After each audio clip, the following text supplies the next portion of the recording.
Assalamualaikum warahmatullahi wabarakatuh. Yang terhormat dosen pengampu mata kuliah Tahsin Al-Quran Bapak Samin Syahidin MPD. Perkenalkan, nama saya Nabila Sri Rahayu dari program studi komunikasi penyiaran Islam STAI Dr. KHEZ Mutakin. Pada kesempatan ini saya akan menyampaikan pemahaman saya mengenai pengertian hukum tajwid, hukum fikih tahsin Al-Quran, manfaat mata kuliah tahsin Al-Quran, dampak tidak mempelajari tahsin Al-Quran, serta dalil Al-Quran dan hadis yang berkaitan dengan tahsin Al-Quran.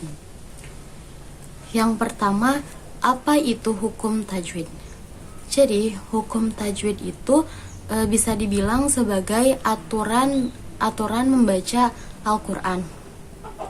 Jadi, Al-Quran itu gak boleh dibaca sembarangan atau cuma sekedar lancar aja, tapi ada aturan tajwidnya.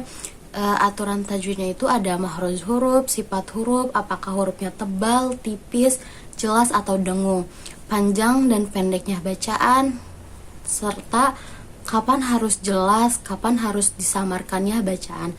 Kenapa sih yang tadi itu penting? Karena kalau salah baca satu huruf aja, makna ayatnya tuh bisa berubah. Jadi tajwid itu bukan cuma hanya sekedar gaya-gayaan agar kelihatan keren, tapi untuk menjaga keaslian arti dari ayat Al-Quran. Yang kedua, apa itu hukum fikih tahsin Al-Quran atau tajwid? Yang pertama itu fardu ain. Fardu ain artinya setiap muslim itu wajib bisa membaca Al-Quran dengan benar, minimal bacaan yang sehari-hari dipakai seperti bacaan ketika sholat. Jadi kalau bacaan Al-Fatihah aja masih salah gitu, dan itu tuh bakal mengubah maknanya, itu udah termasuk ke masalah. Terus yang kedua ada fardu kifayah. Ini berlaku untuk orang-orang yang mendalami ilmu tajwid gitu, seperti guru ngaji, qori atau pendakwah. Kalau ada yang mewakilinya, yang lain gugur kewajibannya. Jadi baca Al-Quran itu bukan cuma asal lancar doang, karena itu tuh belum cukup. Jadi baca Al-Quran itu harus benar sesuai dengan tajwidnya. Yang ketiga itu ada manfaat mata kuliah tahsin Al-Quran. Yang pertama itu tahsin ngebantu kita buat ngebenerin bacaan yang salah gitu. Kadang kita tuh ngerasa si bacaan tersebut tuh udah benar, padahal kan masih banyak kesalahannya. Kesalahan kecil yang dianggap sepele itu. Nah, yang kedua, bikin kita pede gitu mau baca Al-Quran di depan umum atau ngisi acara kegiatan keagamaan itu, jadi gak ada rasa takut. Terus yang ketiga itu kualitas ibadah tuh meningkat gitu. Jadi si sholat tuh lebih tenang karena kita tuh merasa cukup yakin bacaan kita tuh udah benar. Terus yang keempat, tahsin itu penting banget, jadi bakal kita buat sebagai calon pendakwah, terus guru ngaji, aktivis dakwah. Dan yang paling pentingnya, tahsin bikin kita lebih dekat sama Al-Quran. Bukan cuma sekedar baca, tapi kita tuh paham cara menghormati kalamnya Allah. Terus yang keempat itu dampak kalau mempelajari tahsin Al-Quran. Yang pertama itu bacaan rawan salah dan bisa mengubah arti ayat, karena kesalahan kecil tuh bisa berdampak besar.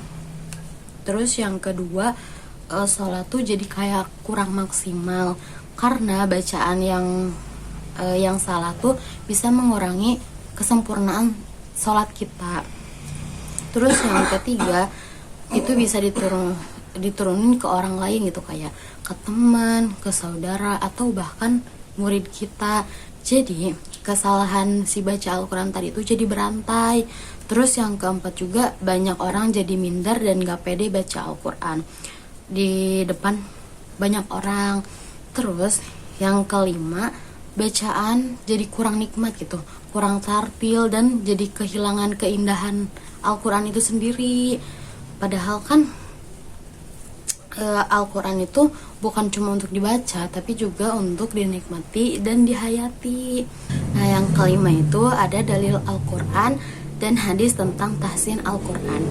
Islam itu kan udah jelas banget kan ngasih perhatian soal cara baca Al-Quran. Terus dalam Al-Quran itu Allah berfirman di surat Al-Mujamil ayat 4, dan bacalah Al-Quran dengan tartil. Dengan tartil di sini itu maksudnya dengan bacaan yang tenang, jelas, terus sesuai sama aturan, bukan buru-buru apalagi cuma asal bunyi aja.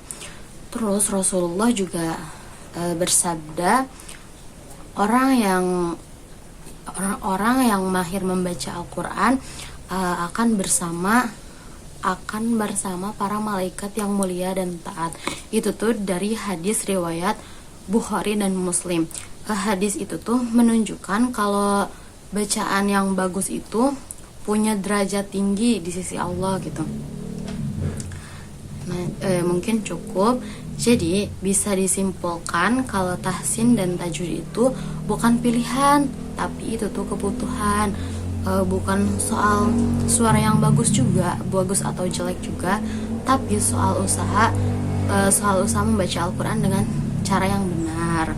Semoga setelah ini kita semua, khususnya KPI 1, semangat buat belajar tahsin Al-Quran pelan-pelan, tapi kita konsisten, karena yang Allah lihat bukan seberapa merdu suara kita, tapi seberapa besar usaha kita buat memperbaiki bacaan Al-Quran. Terima kasih. Wassalamualaikum warahmatullahi wabarakatuh.